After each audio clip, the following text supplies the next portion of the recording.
વિદ્યાર્થી મિત્રો થઈ ગયું.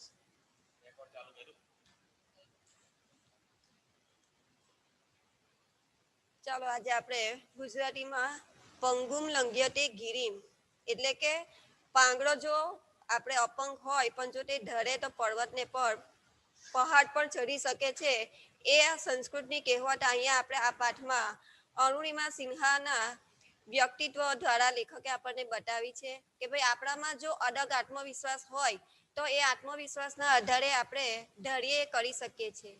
ગુજરાતીમાં કહેવાય છે કે કદમ અસ્થિર હોય એને રસ્તો નથી જળતો, કદમ અસ્થિર હોય એને રસ્તો નથી જળતો, અડગ મનના મુસાફિરને હિમાલય નથી નડતો. આ જે આપણી કહેવત છે, આ જે આપણી પંક્તિ છે, એ પંક્તિ આ પાઠમાં આપણને અરુણિમા સિન્હાના વ્યક્તિત્વ દ્વારા આપણને સિદ્ધાર્થ થયેલી બતાવે છે. આ પાઠમાં આપણને આ એક લેખ હેતલ નાયકે આપણને સંકલિત કરીને આપેલો છે અને આપણા આ પાઠનો સાહિત્ય પ્રકાર રેખાચિત્ર. રેખાચિત્ર કોને કહેવાય કે આપણે કોઈક વ્યક્તિના ચરિત્રના ઉપર આપણે જે ગુજરાતીમાં સાહિત્યમાં એનું સર્જન કરવામાં આવે એને રેખાચિત્ર કહેવાય છે. તો આપણા આ પાઠમાં અરુણિમા સિન્હાનું અહીંયા વ્યક્તિત્વ તરીકેનું આપણને વર્ણન કરેલું છે. હવે આપણે પાઠ તરફ આગળ વધીએ તો પંગુમ લગ્યતે ગિરિમ એક યુવતીના અડગ આત્મવિશ્વાસને વ્યક્ત કરતું આ રેખાચિત્ર છે. એટલે આપણા પાઠનો સાહિત્ય પ્રકાર કયો આવશે? રેખાચિત્ર. રેખાચિત્રના નીચે અંડરલાઈન કરજો. બરાબર? તમને પરીક્ષામાં પૂછાય કે યુવતીના અડગ આત્મવિશ્વાસને વ્યક્ત કરતું પંગમ લંઘ્યતે ગિરિમ પાઠનો સાહિત્ય પ્રકાર કયો છે? તો આપણા પાઠનો સાહિત્ય પ્રકાર રેખાચિત્ર છે. બરાબર? અરુણિમા નામની રાષ્ટ્ર કક્ષાની વોલીબોલ ખેલાડીને લૂંટારાઓ રાત્રે ટ્રેનમાંથી ફેંકી દે છે. એટલે કે આ જે અરુણિમા સિન્હા નામની જે આપણી વોલીબોલની ખેલાડી હતી એને એ જ્યારે રાત્રે ટ્રેનમાંથી મુસાફરી કરે છે ત્યારે જે લૂંટારાઓ આવે છે એને ટ્રેનમાંથી ધક્કો મારીને ફેંકી દે છે. એ જ વખતે સામેથી આવતી ટ્રેન નીચે એનો પગ કપાઈ જાય છે. એટલે આપણે પાઠમાં આગળ જોઈશું. આ તો ફક્ત આપણા પાઠનો જે વિષય વસ્તુ છે, કથા વસ્તુ છે, આપણને ટૂંકમાં બતાવે છે. બરાબર? કે ભાઈ અરુણિમા નામની છોકરી ટ્રેનમાંથી મુસાફર કરે છે અને એ સમયે એને ટ્રેનમાંથી શું કરવામાં આવે છે? ધક્કો મારીને ફેંકી દેવામાં આવે છે. ત્યારે જે સામેથી ટ્રેન આવતી હોય છે એમાં એનો પગ કપાઈ જાય છે. આવી વિકટ પરિસ્થિતિમાં હિંમત હાર્યા વગર એ પોતાના પગનું એનેસ્થેસિયા વગર ઓપરેશન કરાવે છે. એનેસ્થેસિયા એટલે કે ભાઈ આપણને જે બેભાન કરે છે એ બેભાન કરવાની દવા પણ ત્યાં હોતી નથી. તો એના વગર એ પોતાના પગનું ઓપરેશન કરાવવા માટે તૈયાર થઈ જાય છે. એટલું જ નહીં, એક ક્ષણે એ એવરેસ્ટ સર કરવાનું સ્વપ્ન સેવે છે. જો અહીંયા આપણને બતાવે છે કે ભાઈ ભલે એ અહીંયા જખમી થઈ છે છતાં એ પોતાનું જે ધ્યેય છે, પોતાની જે મંજિલ છે, એ મંજિલ શું કરે છે કે ભાઈ એવરેસ્ટ સર કરવાનું એ સ્વપ્ન સેવે છે. એક યુવતીના આત્મવિશ્વાસની આ ચરમસીમા છે. અનેક મુશ્કેલીઓ પછી એ એવરેસ્ટ તો સર કરે છે પણ એ સિવાય વિશ્વના બીજા શિખરો પર સર કરે છે અને જાણે કે પંગુમ લંઘ્યતે ગિરિમ સુભાષિતને સાર્થક કરે છે. એટલે અહીંયા આપણને કહેવામાં આવે કે ભાઈ જો આપણામાં જો આત્મવિશ્વાસ હોય તો આપણે આત્મવિશ્વાસ દ્વારા ગમે તેટલી મુશ્કેલીઓને પણ આપણે શું કરી શકીએ છીએ? પાર કરી શકીએ છીએ. પણ આપણામાં રહેલું જે મક્કમ ધ્યેય છે, જે મનોબળ છે, એ મનોબળ આપણે ડગુમગું થવું જોઈએ નહીં. આપણું દ્રઢ ધ્યેય હશે અને મક્કમ મનોબળ હશે તો રસ્તામાં આપણને ગમે તેટલી મુશ્કેલીઓ આવશે તો એ મુશ્કેલીઓનો સામનો કરીને આપણે આપણી મંજિલ સુધી પહોંચી શકીશું. એ વાત અહીંયા આપણને આ પાઠમાં બતાવી છે. જો અહીંયા પાઠ તરફ આગળ વધીએ. બરેલી ડિસ્ટ્રિક્ટ હોસ્પિટલના સ્ટાફમાં દોડધામ મચી ગઈ હતી. આ બરેલી ડિસ્ટ્રિક્ટ એટલે કે જિલ્લામાં જે હોસ્પિટલ છે એ હોસ્પિટલમાં જે ત્યાં કામ કરનાર કર્મચારીઓ છે એ કર્મચારીઓમાં કંઈક દોડધામ મચી ગઈ છે. એટલે કે આમ તેમ દોડાદોડી ચાલુ થઈ છે. અરુણિમા નામની છોકરીના પગનું ઓપરેશન કરવાનું હતું. તો સ્ટાફમાં શા માટે દોડાદોડી થઈ હતી કે અરુણિમા નામની જે યુવતી છે એ યુવતીનું પગમાં ઓપરેશન કરવાનું. પરંતુ ચિંતાજનક બાબત એ હતી કે અહીં ન હતી લોહી માટે વ્યવસ્થા કે ન હતી દર્દીને બેહોશ કરવા એનેસ્થેસિયાની સુવિધા. આપણે જોઈએ કે ભાઈ એને કઈ હોસ્પિટલમાં લઈ જવામાં આવે છે તો કે બરેલીની હોસ્પિટલમાં લઈ જવામાં આવે છે. હવે આપણે પગનું ઓપરેશન કરવાનું હોય તો આપણે જો જાગ્રત અવસ્થા હોય અથવા તો આપણે ભાનની અવસ્થામાં હોય અને આપણું ઓપરેશન કરે તો આપણને પીડા વધારે થાય. બરાબર. તો આ જે હોસ્પિટલ છે એ હોસ્પિટલમાં અરુણિમા નામની યુવતીનું જે પગનું ઓપરેશન કરવાનું છે, તો એક તો આપણે જોયું કે ભાઈ એને કપાઈ જવાને કારણે એના શરીરમાંથી મોટા ભાગનું લોહી વહી ગયું હતું, એટલે એના લોહી આપવા માટેની વ્યવસ્થા કરવાની હતી. તો આ જે હોસ્પિટલ હતી એ હોસ્પિટલમાં ન તો લોહીની વ્યવસ્થા હતી કે ન એને બેભાન કરવા માટેની દવાની વ્યવસ્થા હતી. હવે જોઈએ તે સમયે અરુણિમા શું નક્કી કરે છે. અરુણિમાએ અર્ધભાન અવસ્થામાં આ અંગેની ચર્ચા સાંભળી અને ડોક્ટરને હિંમતથી કહ્યું, સરજી, મારો પગ કપાયો. હું આખી રાત રેલવે ટ્રેક ઉપર પડી રહી. મેં ભયંકર વેદના સહન કરી. તો હવે તો તમે મારા ભલા માટે મારો પગ કાપશો ને? હું સહન કરી લઈશ. જો અહીંયા અરુણિમા તે સમયે કેવું એકદમ ભાનાવસ્થામાં નહીં, પણ એને થોડીક ખ્યાલ આવતો હતો અને અર્ધ બેભાન અવસ્થામાં એ પડી હતી, પણ એના કાનમાં કંઈક શબ્દો પેલા ડોક્ટરો જે અંદર વાત કરતા હતા એ એના કાન પર પડે છે.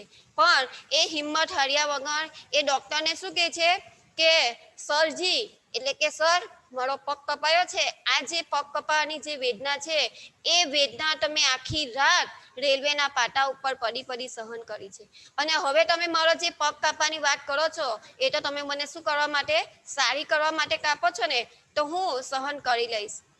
એની અડગતા જોઈને ડોક્ટર અને નર્સ આભા બની ગયા. જો અહીંયા આપણે અરુણિમાની જે મક્કમ મનોબળ હતું, એનામાં જે અડગતા હતી, તો એની હિંમત જોઈને આ જે ડોક્ટરો અને નર્સ, ત્યાં જે કામ કરનાર કર્મચારીઓ છે તે પણ આભા બની ગયા. આભા બની જવું એટલે કે આશ્ચર્યચકિત થઈ જવું. આ આપણો રૂઢિપ્રયોગ છે, આભા બની જવું.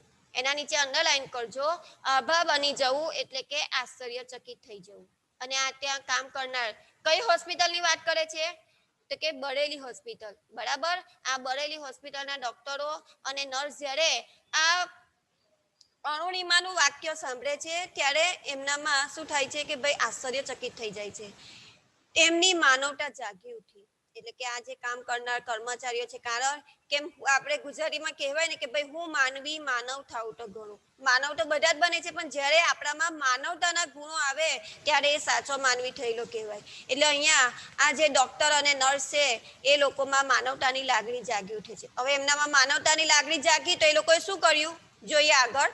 હોસ્પિટલના ડોક્ટર અને ફાર્માસિસ્ટે રક્તદાન કર્યું. કારણ કે આપણે આગળ જોયું કે ભાઈ ત્યાં તો એને ઓપરેશન કરવા માટે ન તો લોહીની વ્યવસ્થા હતી, ન એનેસ્થેસિયાની સુવિધા હતી, પણ હવે જ્યારે આ છોકરીના અંદર અરુણિમામાં આટલી બધી હિંમત જોવે છે ત્યારે એ લોકોએ પણ પોતાનું જાતે શું કર્યું, રક્તદાન કર્યું. એટલે કે પોતાનું લોહી એ દાન કરે છે અને એનેસ્થેસિયા વિના અરુણિમાના પગનું ઓપરેશન થયું. એટલે કે થોડીક હિંમત એને પણ બતાવી. એટલે અહીંયા કહેવાય ને કે હિંમત એ મરદા તો મદદ એ ખુદા. જો આપણામાં હિંમત હોય અને આપણે હિંમત રાખીએ તો આપોઆપ આપણો એ રસ્તો શું થાય છે, પાર થાય છે. એટલે અહીંયા અરુણિમાએ હિંમત હારી નહીં, પણ પોતાની હિંમત રાખીને એને ડોક્ટરોને કહી દીધું કે ભાઈ મને એનેસ્થેસિયા વગર તમે મારા પગનું ઓપરેશન કરી શકો છો. ભયંકર વેદનાભરી સ્થિતિમાં તેનો પગ અલગ કરાયો. એ પીડાનું સ્મરણ આજે પણ એના રૂવાડા ઊભા કરી દે છે. જુઓ અહીંયા એની જે વેદના આજે અત્યારે પણ જ્યારે એને યાદ આવે છે ત્યારે એને શું થાય છે કે ભાઈ એને ખૂબ એ પોતાનું જે દુઃખ ભર્યું, દર્દ ભર્યું એ વાક્ય એને યાદ આવે છે. તે સમયનું એનું જે ઘટના બની હતી એ ઘટના એને યાદ આપે છે. જુઓ હવે એ ક્યારે જતી હતી તો 2011ની 11 એપ્રિલે અરુણિમા CISFમાં જોડાવા માટે ઇન્ટરવ્યુ આપવા પદ્માવત એક્સપ્રેસમાં લખનૌથી દિલ્હી જઈ રહી હતી. કઈ તારીખ હતી? 2011ની 11 એપ્રિલ. એટલે કે 11/4/2011માં અરુણિમા SISF એટલે કે સેન્ટ્રલ ઇન્સ્ટિટ્યૂટ ઓફ સિક્યુરિટી ફોર્સમાં જોડાવા, એટલે કે આપણા ગુજરાતીમાં કહેવાય કે કેન્દ્રીય ઔદ્યોગિક સુરક્ષા દળ. બરાબર. એમાં જોડાવા માટે એ શું કરવા જાય છે? ઇન્ટરવ્યુ આપવા જાય છે. હવે એ ઇન્ટરવ્યુ આપવા માટે કઈ ટ્રેનમાંથી જતી હતી તો કે પદ્માવત એક્સપ્રેસ. એના નીચે પણ અંડરલાઈન કરજો. કઈ ટ્રેનમાં બેસીને તો કે પદ્માવત એક્સપ્રેસ. આપણી ગાડીનું નામ શું છે? પદ્માવત એક્સપ્રેસ. કઈ તારીખે જતી હતી તો કે 2011ની 11 એપ્રિલે. શાનું ઇન્ટરવ્યુ આપવા જતી હતી તો કે CISFમાં જોડાવા માટે. બરાબર. તો ક્યાંથી જતી હતી તો કે લખનૌથી દિલ્હી જઈ રહી હતી. એ લખનૌથી દિલ્હી એ પોતાનું ઇન્ટરવ્યુ આપવા માટે જતી હતી. ત્યારે કઈ ઘટના બને છે જુઓ અહીંયા. ત્યારે કેટલાક બદમાશોએ એની સોનાની ચેન ખેંચવા પ્રયાસ કર્યો. કારણ કે ટ્રેનમાં રાતના સમય મુસાફરી કરવી આપણા માટે ખતરનાક હોય છે.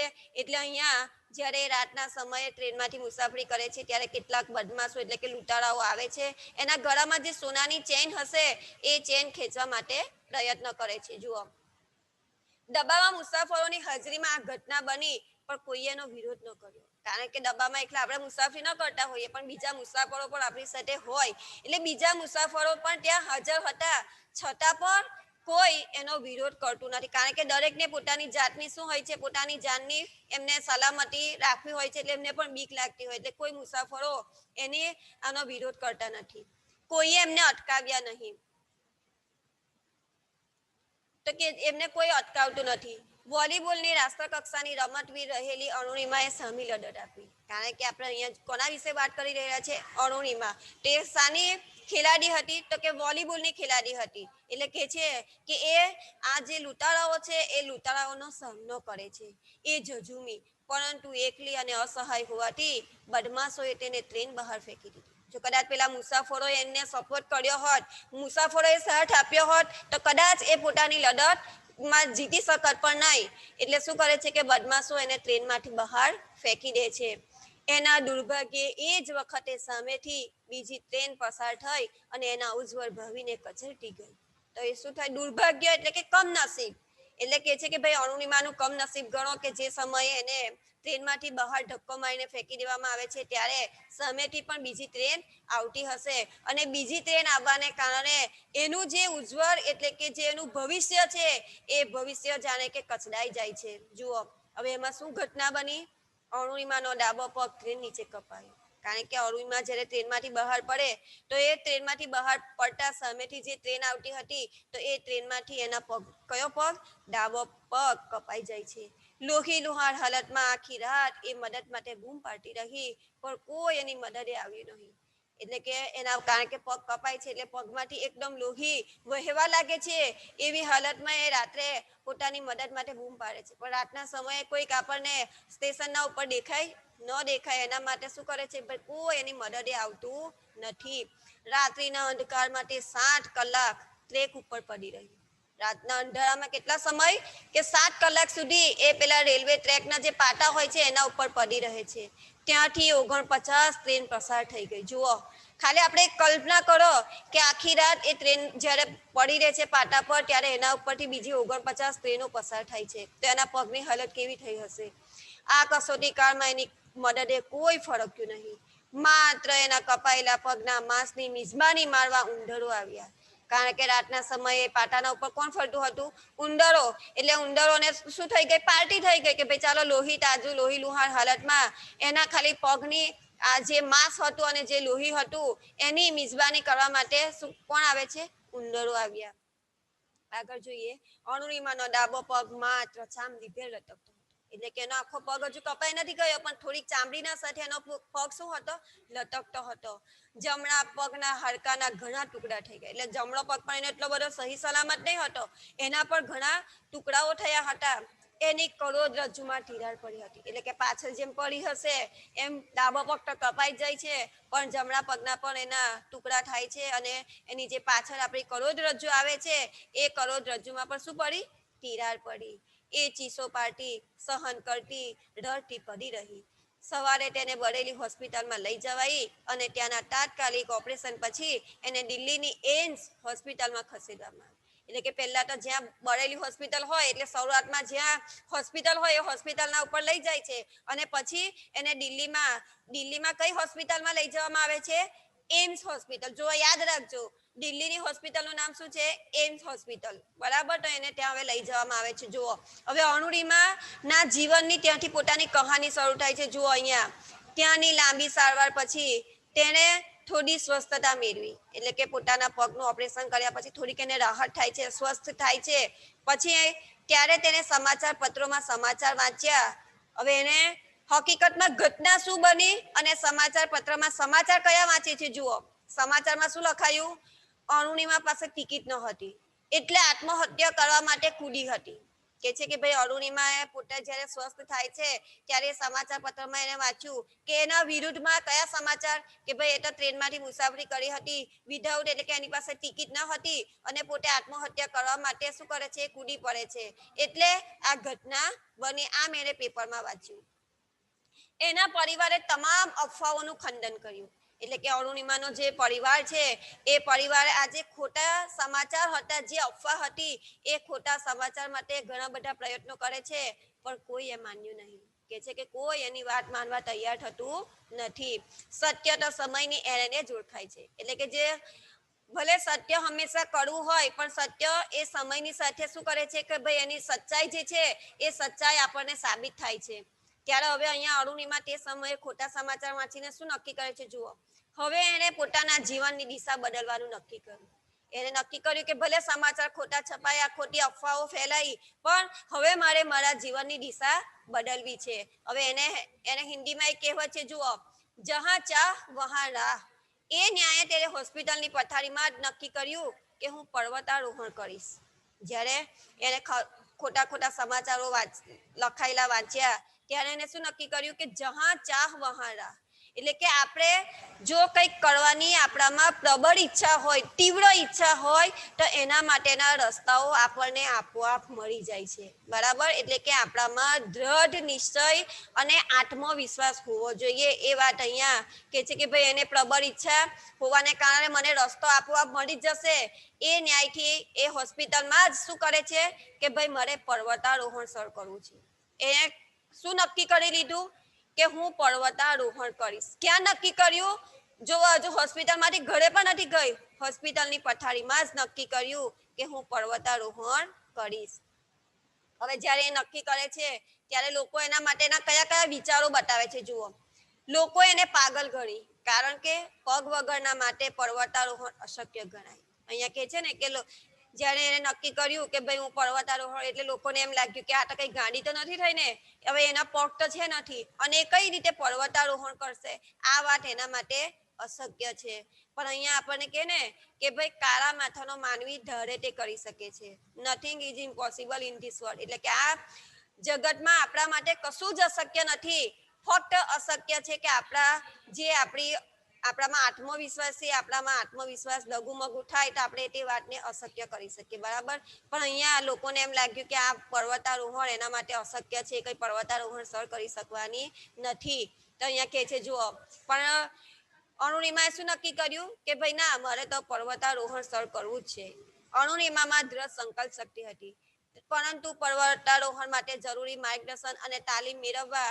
એ માટે આર્થિક સહાય મેળવવી એ બે કપરા પ્રશ્નો તેની સામે હતા મેં તમને પહેલા જ કીધું કે ભાઈ જો આપણે મક્કમ મનોબળ કરી લીધું કે ભાઈ મારે આ કામ કરવું છે તો એ મક્કમ મનોબળ કરવાથી આપણું કામ પૂર્ણ થતું નથી પણ એના માટે આપણને મંજિલ સુધી પહોંચવા માટે અનેક રસ્તાઓ આપણે તકલીફ ભર્યા હોય છે અનેક પ્રશ્ન આપણે ત્યાં સુધી મંજિલ સુધી પહોંચવા માટે આપણને ઘણી બધી મુશ્કેલીઓનો સામનો કરવો પડતો હોય છે તો એવી જ અહીંયા મુશ્કેલી હતી અરુણિમા માટે કઈ કે ભાઈ એક તો એને જરૂરી માર્ગદર્શન કારણ કે કોઈ પણ કામ આપણે કરવું હોય તો એના માટે આપણે પહેલા તો માર્ગદર્શન મેળવવું પડે અને માર્ગદર્શનની સાથે સાથે આપણને તેની તાલીમ મળવી જોઈએ બરાબર હવે આપણને માર્ગદર્શન પણ મળી ગયું તાલીમ પણ મળી ગઈ અને એ માટે આર્થિક સહાય કારણ કે પૈસા વગર આપણે આર્થિક મદદ વગર આપણે કંઈ કરી શકતા નથી એટલે આ બે પ્રશ્નો એની સામે હતા કયા જરૂરી માર્ગદર્શન અને તાલીમ અને આર્થિક સહાય આ બે પ્રશ્નો એની સામે હતા જુઓ છતાં પણ એને શું કર્યું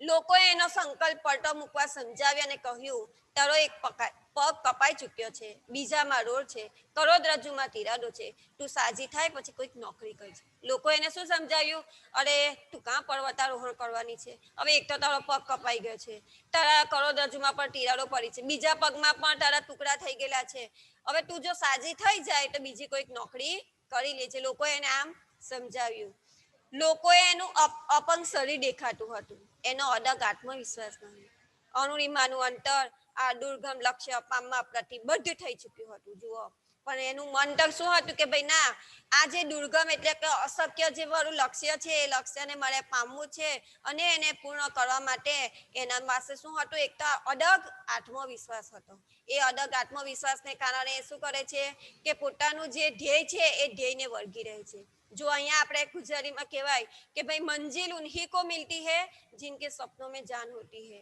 पंखों से कुछ नहीं होता, बुलंद हौसलों से उड़ान होती है. એટલે અહીંયા કહે છે કે ભાઈ એની મંજિલ તો છે, એની પાસે આત્મવિશ્વાસ પણ છે, એટલે આત્મવિશ્વાસને કારણે પોતાની મંજિલ સુધી પહોંચી શકશે. જો આપણે જોઈએ આગળ, અરુણિમાના પરિવારે એને પ્રેમથી સંભાળી. ભલે લોક ગમે તે કે, પણ જો આપણને કંઈક કરવા માટે આપણા પરિવારનો જો સહકાર અને આપણને પ્રેમ મળી રહે તો તે માણસ ચોક્કસ અને ચોક્કસ પોતાની સફળતા, પોતાની મંજિલ સુધી પહોંચી શકે છે. તો એવી જ રીતે અહીંયા અરુણિમાને પણ પોતાના પરિવારનો પ્રેમ ભરપૂર મળી રહે છે. જુઓ, અને એના અડગ મનોબળે એને મજબૂત બનાવી, પણ એનામાં જે આત્મવિશ્વાસ, દૃઢ સંકલ્પ શક્તિ હતી એને વધારે મજબૂત બનાવે છે. જુઓ, જિંદગીની મુશ્કેલીઓ અને મૂંઝવણો સાથે તે પથારીમાં પડી રહેવા માંગતી ન હતી. હવે આપણે તો શું કહીએ કે ભાઈ આટલું બધું કુદરતે આપણને આપણા દરેક અંગો આપણને આપ્યા છે, એક આપણી નહેમત કહેવાય કે ભાઈ આપણા બધા અંગો સહી સલામત છે, છતાં પણ આપણે કેવા કે ભાઈ આળસુ બની જઈએ છીએ. બરાબર, તો અહીંયા કહે છે કે ભાઈ ના, જિંદગીની એક તો મુશ્કેલીઓ હતી, મૂંઝવણો હતી, એ મૂંઝવણની સાથે ફક્ત પથારીમાં પડી રહેવા માંગતી ન હતી. તે 1985માં એવરેસ્ટ સર કરનાર ભારતીય પ્રથમ મહિલા બચેન્દ્રી પાલ પાસે પહોંચી. હવે કારણ કે આપણે આગળ જોયું ને કે ભાઈ એને પર્વતારોહણ સર કરવા માટેની બે મુશ્કેલીઓ હતી. કઈ? તો કે ભાઈ એને બે મુશ્કેલીઓનો એને સામનો કરવાનો હતો. તો કે એક તો એને યોગ્ય માર્ગદર્શન અને તાલીમ, અને બીજો આર્થિક સહાય. તો હવે એ માર્ગદર્શન મેળવવા માટે જે 1985માં એવરેસ્ટ સર કરનાર આપણી ભારતીય પ્રથમ મહિલા હતી બચેન્દ્રી પાલ, તો એ બચેન્દ્રી પાલ પાસે એ જાય છે.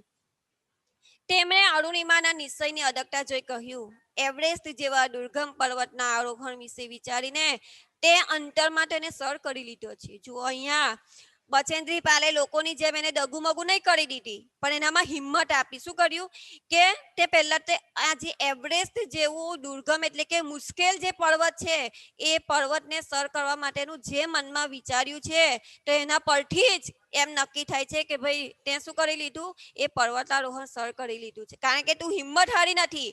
માણસ પાસે હિંમત હોય તો એ ગમે તે કરી શકે છે. એટલે અહીંયા બચેન્દ્રી પાલ હતા, એ બચેન્દ્રી પાલે એનામાં હિંમત ઓર વધાવી દીધી, એટલે એનામાં વધારે હિંમત આવી ગઈ. હવે શું કહે છે કે ભાઈ તે આ જે મુશ્કેલ કાર્ય છે એ મુશ્કેલ કાર્યનું તે વિચાર્યું છે, એટલે તારે એટલું સમજી લેવાનું કે ભાઈ તે પર્વતારોહણ સર કરી લીધું છે. હવે શું કરવાનું છે તારે? માત્ર હવે જગતને બતાવવા ખાતર ત્યાં જઈ ચઢવાનું બાકી છે. એટલે કે આ જે લોકો બોલી રહ્યા છે એ લોકોને બોલતા બંધ કરવા માટે ફક્ત હવે ત્યાં જઈને ચઢવાનું તારે બાકી છે. બચેન્દ્રી સાલની સાથેની મુલાકાતે એનામાં અનેરી હિંમત અને ઉત્સાહ ભરી દીધા. અહીંયા બચેન્દ્રી પાલે એને હતાશ નહીં કરી, પણ એને શું કર્યું, એની હિંમતને બિરદાવી. એટલે આપણે પણ આપણી પાસે કોઈક આવે તો આપણે એને શું કરવું જોઈએ, હિંમત આપવી જોઈએ, એને હતોત્સાહી કરવું જોઈએ નહીં, આપણે કદાપી નિરાશ થવું જોઈએ નહીં. બરાબર, કારણ કે આપણે શું કરીએ કે જો નિરાશ થઈ જઈએ તો નિરાશાથી આપણે સફળ કરી શકતા નથી. બરાબર, એટલે કહેવાય ને કે ભાઈ આપણે હંમેશા શું બની જવું જોઈએ કે ભાઈ નિરાશાવાદી બનવું જોઈએ, આપણે હતાશાવાદી બનવું જોઈએ નહીં. એટલે અહીંયા બચેન્દ્રી પાલ એને હિંમત આપે છે, એને હતોત્સાહી નથી, પણ એને શું કરે છે, હિંમત, કે ભાઈ એને નિરાશાને એને શું કરે છે, ખંખેરી નાખવા કહે છે. જુઓ, પરંતુ આ ક્ષેત્રમાં અનેક મુશ્કેલીઓની વાત જોતી બેઠી હતી. અહીંયા વાટ એટલે આપણે આ જો વાટમાં તો તલવારનો તો હોય તો આપણે વાત કરીએ તે થાય, પણ અહીંયા આપણે તો તપાલીનો એટલે કે રાહ જોવી. વાટ જોતી એટલે કે આપણે રસ્તામાં રાહ જોઈને બેઠી હતી. તો બચેન્દ્રી પાલ મેડમ એને સમજાવ્યું હતું, અરુણિમા, તારા વિચારથી કે તારા શબ્દોથી તે એવરેસ્ટ સર કરી લીધું છે, પણ તું સાબિત કર કે તું આવા શરીરે એવરેસ્ટ સર કરી શકે છે. અને મંડી પડી. એટલે કે બચેન્દ્રી પાલે એને હિંમત આપી, એટલે એ હિંમત ભેર પોતાનું કાર્ય હવે શરૂ કરવા માંગે છે. જુઓ, પર્વતારોહણની તાલીમ દરમિયાન શરૂઆતમાં પર્વત ચઢવામાં બધા એક સાથે નીકળતા ત્યારે અરુણિમાને સલાહ મળતી, અરે તું ધીમે ધીમે આવ. હવે જ્યારે પર્વતારોહણ માટે પહેલા આપણે તાલીમ માટે જઈએ ને, તો એ તાલીમ માટે જ્યારે જાય છે ત્યારે એના બીજા જે સાથીઓ હતા એ સાથીઓ એને સલાહ આપતા કે ભાઈ તું ધીમે ધીમે ચાલ. કેમ? તો કે ભાઈ એના પગનું શું કરવામાં આવ્યું છે, ઓપરેશન કરવામાં આવ્યું હતું. બરાબર, એ અપંગ હતી એટલે લોકો એને એમ સલાહ આપતા. ત્યારે એ શું કરતી, જુઓ, તે અકળાતી અને વધુ મહેનત કરતી, એટલે ગુસ્સે થઈ જતી અને વધારે મહેનત કરવા લાગતી. 8 મહિના બાદ પરિસ્થિતિ બદલાઈ ગઈ. અરુણિમા હવે સામાન ઉપાડીને સૌની સાથે નીકળતી અને સૌથી પહેલી પહોંચતી. આ બધું કાર્ય એને ક્યારે સફળ થયું કે એનામાં આત્મવિશ્વાસ હતો, એનામાં દ્રઢ નિશ્ચય હતી. એ હતોત્સાહીને પણ એ નિરાશ નથી થતી, પણ એ હંમેશા કેવી બને છે? આશાવાદી બને છે. એટલે કે આપણે હંમેશા હકારાત્મક આપણે વિચારવું જોઈએ. એટલે કે છે કે એ એના દ્રઢ મનોબળના કારણે એ શું કરે છે? 8 મહિના પછી આખી પરિસ્થિતિ બદલાઈ જાય છે અને એ પોતાનો સામાન ઉપાડીને પણ સૌથી પહેલા એ પહોંચી જાય છે. લોકો એને પૂછતા, અરુણિમા કહે તો કે તું ખાય છે શું? કે ને કે ભાઈ તું શું ખાય છે કે આટલી બધી તું ઝડપથી આવા પગે પણ ચાલીને સામાન સાથે ચાલી શકે છે? જોઈએ હવે આગળ. તાલીમ બાદ સ્વપ્નને સાકાર કરવાની લક્ષ્ય અને પામવાની ઘડી આવી પહોંચી. કારણ હવે એને પોતાનું માર્ગદર્શન પણ મેળવી લીધું, તાલીમ પણ મેળવી લીધી. હવે પોતાના ધ્યેયને સુધી પહોંચવાનો સમય આવી ગયો છે. કોનો? અરુણિમા સિન્હાનો. એને કયું સ્વપ્ન જોયું હતું? પર્વતારોહણ સર કરવાનું. જુઓ, એ એવરેસ્ટને આંબવા સજ્જ બની, પરંતુ વિટંબળાઓ ડગલે ને પગલે હતી. તમને વારંવાર મેં કીધું કે ભાઈ આપણે સફળતાના શિખરો સર કરવા ખાલી વિચારીને આપણને સફળતા નથી મળી જતી, બરાબર? એના માટે આપણે મહેનત કરવી પડે છે, અનેક મુશ્કેલીઓનો સામનો કરવો પડે છે. તેવી જ આ અનેક વિટંબળા એટલે કે મુશ્કેલીઓ, અહીંયા અરુણિમા સિન્હાને અનેક મુશ્કેલીઓ એને ડગલે ને પગલે એટલે કે આગળ પાછળ આવ્યા જ કરે છે. જુઓ, પહેલી કસોટી શેરપાને સમજાવવાની આવી. હવે અહીંયા જે શેરપા છે એ શેરપાને કંઈક સમજાવવાનું આવે છે. શું સમજાવે છે? જુઓ, શેરપાએ જાણ્યું કે અરુણિમાનો કૃત્રિમ પગ છે. કૃત્રિમ એટલે કે બનાવટી, બરાબર? કારણ કે એનો આપણો જે કુદરતી પગ હતો એ કુદરતી પગ તો એના ટ્રેનમાં આવી જવાને કારણે ઓપરેશન કરીને એને કાઢી નાખે. એટલે કે આ જે કૃત્રિમ બનાવટી પગ છે, તો તેને કહી દીધું કે એ તેને નહીં લઈ જઈ શકે. શેરપાને પોતાનું જીવન જોખમ ખેડવું પડશે એમ વિચારી તે આનાકાની કરતો હતો. આનાકાની કરવી એટલે કે આપણે વાતને ધ્યાન પર ન લેવી. અહીંયા શેરપા શું કહે છે કે ભાઈ શેરપાએ જ્યારે જાણ્યું કે ભાઈ અહીંયા અરુણિમાનો કૃત્રિમ બનાવટી પગ છે, તો એ વિચારે છે કે ભાઈ આના માટે મારા જીવનું પણ જાણે કે જોખમ કરવાનું આવે એવું એને લાગ્યું કે ભાઈ આ કામ મારા માટે પણ કેવું છે? કષ્ટદાયક છે, મુશ્કેલી છે. ખૂબ સમજાવટને અંતે તે રાજી થયો. શેરપાને ઘણી બધું સમજાવે છે અને સમજાવટથી પછી શું થઈ જાય છે? એ પણ રાજી થઈ જાય છે. એટલે કે હિંમત એ મર્દા તો મદદ એ ખુદા. એનામાં હિંમત હતી એટલે અલ્લાહે ખુદા એને મદદ કરી. જુઓ, એટલે કે એને એક પછી એક સમસ્યાઓ શું થવા લાગી? હલ થવા લાગી. હવે આગળ જોઈએ. અહીંયા અરુણિમા પોતાનું જે પર્વતારોહણ સર કરવાની હવે અહીંયા શરૂઆત કરે છે. એ પર્વતારોહણ સર કરવા માટે પણ એને કેટલી બધી તકલીફો છે, જોઈએ આગળ. જુઓ, બર્ફીલા પહાડો વચ્ચેથી એણે એવરેસ્ટ તરફ પ્રયાણ કર્યું. કારણ કે આપણે જોઈએ કે ભાઈ જે પહાડી વિસ્તાર છે તો તે કેવો હતો? બર્ફીલો એટલે કે બરફવાળો હતો. બરફથી છવાયેલા એ પહાડો હતા અને એણે એવરેસ્ટ તરફ જવાનું હતું. પ્રયાણ કરવું એટલે કે પહોંચવાનું હતું. ત્યારે બીજી કસોટી તેના કૃત્રિમ પગને લીધે થઈ. હવે બીજી બાજુ એની કઈ કસોટી થાય છે કે ભાઈ એનો પગ કેવો છે? બનાવટી છે, બર્ફીલો વિસ્તાર છે, તો એના કારણે એનો જે બનાવટી પગ છે એ શું થાય છે? જુઓ, ચઢતા વારંવાર કૃત્રિમ પગ ફરી જતો. બનાવટી પગ શું થાય કે પેલું ઠંડકના લીધે એનો ફરી જાય. એટલે કે હિંમત તો કરે છે, પણ એ હિંમત કરતા કરતા એની મુશ્કેલી છે. જુઓ, ખસી જતો અને એના પર શરીરનું વજન લેવાતું નહીં. આપણા આખા જે શરીરનું વજન છે એ કોણ વેઠે? પગ વેઠે. અને એ વજન એનો જે બનાવટી પગ છે એ બનાવટી પગ કૃત્રિમ પગ લઈ શકતો નથી, આગળ ચલાતું નહીં, પરંતુ તેને પ્રયાસો ચાલુ રાખ્યા. જુઓ, મુશ્કેલી તો પડે છે પણ એ પોતાના પ્રયત્નો છોડતી નથી. એને પોતાના પ્રયત્નો ચાલુ જ રાખે છે અને ધીમે ધીમે આગળ વધી. આગળ વધતા આ માર્ગો તેને અનેક પર્વતારોહકોને મૃત્યુની ચાદર ઓઢી સુટેલા જોયા. જ્યારે રસ્તામાં જાય છે ત્યારે એને જોયું કે ભાઈ હવે તો ઘણા બધા પર્વતારોહકો છે કે જે પર્વત ચડતા ચડતા શું થઈ ગયા હતા? મૃત્યુ પામેલા હતા. અને ત્યાં એ મૃત્યુ પામેલા ઘણા બધા પર્વતારોહકોને જોયા. છતાં પણ જો હિંમત નથી હારતી. શું કરે છે? તે કંપી ઉઠી. એટલે કે એને ધ્રુજારી થવા લાગી કે ભાઈ આ પર્વતારોહકો મૃત્યુ પામેલા જોયા એટલે એને ધ્રુજારી થાય છે. છતાં એને શું કર્યું? તેને મનોમંથન કર્યું. મનોમંથન કરવું એટલે કે એને પોતાના મનમાં ને મનમાં વિચાર્યું. શું વિચાર્યું? અને મૃત સાહસવીરોને મનોમન વચન આપ્યું કે હું તમારા સૌ વતી એવરેસ્ટ સર કરીશ અને જીવતી પાછી આવીશ. એને પોતાના મનમાં શું નક્કી કરી લીધું કે પેલા જે પર્વતારોહકો મૃત્યુ પામેલા છે એમને પણ કહ્યું કે ભાઈ હું તમારા બધા વતી એવરેસ્ટને સર કરી લઈશ અને ફરી પાછી જીવતી આવીશ. એનામાં એવો એક દ્રઢ નિશ્ચય નક્કી કર્યો હતો. તેનું દરેક પગલું જાણે પડકાર હતો. એટલે કે જેટલું પણ આગળ વધતી તેમ તેમ એને અનેક પડકારોનો શું કરવો પડતો હતો? સામનો કરવો પડતો હતો. અહીંયા તરફ આજે અહીંયા સુધી જોઈશું કારણ કે આપણો સમય હવે પૂરો થવા આવ્યો છે. અહીંયા સુધી જો તમને ના સમજ પડી હોય તો કંઈક પૂછી લો. બરાબર? આગળ પાઠ આપણે આગળ જોઈશું કે ભાઈ હવે જ્યારે એ અનેક પડકારોનો સામનો કરે છે તો શું એ અરુણિમા સિન્હા પોતાની મંજિલ સુધી પહોંચી શકે છે કે નહીં એ આપણે આગલા લેક્ચરમાં જોઈશું. અહીંયા સુધી કંઈક જો તમને મૂંઝવણ હોય, તકલીફ હોય